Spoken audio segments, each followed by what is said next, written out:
Welcome back to Northwest Elite Spirit, the channel you come to train your mind, body, and spirit. I'm Coach Brian. If you haven't hit the subscribe button yet, do that now and make sure to ring that notification bell to stay up to date on all of my newest releases. This is the Universal Order from Encounters with the Nawal, Conversations with Carlos Castaneda, from the chapter The Origin of the Rule.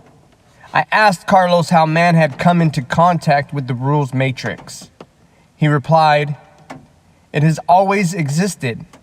He replied, "It has always existed. However, seers were its discoverers and are its guardians. The rule is the origin of the universal order. Its operation and purpose are largely ignored, not because they are unknown, but because they are not understood.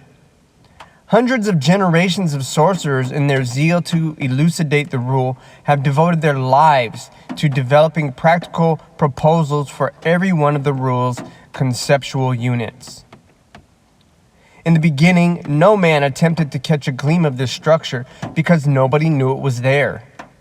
As the seers of Mexico came into contact with other aware entities on this earth, entities much older and more experienced than the seers themselves, the seers began acquiring portions of the rule.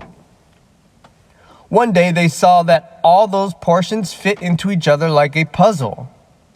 That day they discovered what they called the map, and the lineage of the seers of antiquity began. Through their seeing, the ancient seers verified each portion related to dreaming. They tested every combination and determined its effect on awareness. They organized exercises of dreaming on 7 levels of increasing depth, and they penetrated the most innermost twists and turns of the universe.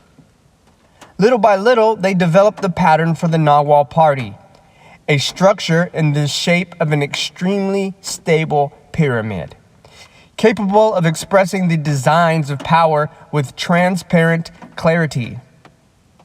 But there was one thing the ancients didn't verify: the rule for the stalkers.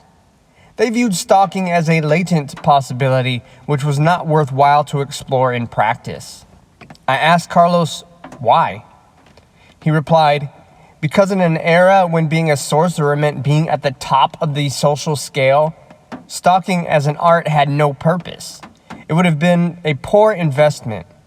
But when the modality of the time changed, that line of reasoning brought the old seers almost to the edge of extinction. It was not until the appearance of the Toltecs that the other great portion of the rule revealed its extraordinary content. Lineages who were able to apply it were the only ones who survived. The rest were dissolved and got lost in the vortex, which signified the fall of the old seers' regime. The incorporation of stalking determined the birth of the new seers, and with them the rule of the Nawal was completely elucidated." I asked Carlos, "When did that happen?" He answered, "The period of the new seers began about 5,000 years ago and reached its peak in the times of Tula. Through stalking, the fundamental contribution of those warriors to sorcery was the notion of impeccability.